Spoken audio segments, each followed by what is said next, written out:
Hi there, I'm Jules from thesstonesoup.com and today I've got another fresh 6-ingredient dinner recipe for you.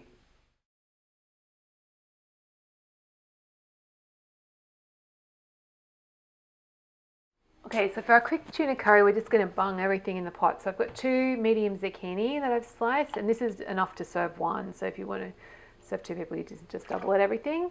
That's half a can, so about 200 mils of coconut milk, and I've got some curry powder. So I'm going to use 2 teaspoons. It's just pretty generous with the spice, so you might like to use less if you like things milder. I guess it depends on your curry powder as well.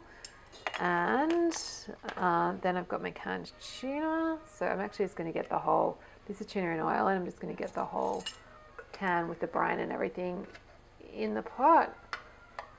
But you could drain it off if you wanted to. But I like the extra richness and omega-3s you get. And then I'm just going to cover it. We're just going to simmer it essentially until the zucchini's cooked. So curry's been simmering for, I don't know, more than 5 minutes, probably 8, not quite 10.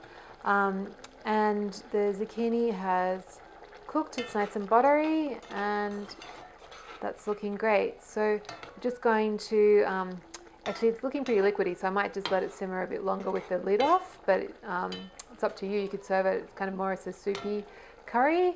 I'm just going to serve it with some cashew nuts and either some basil or coriander, or maybe even mint would work really well as well. Just some fresh herbs as well, just to lift it.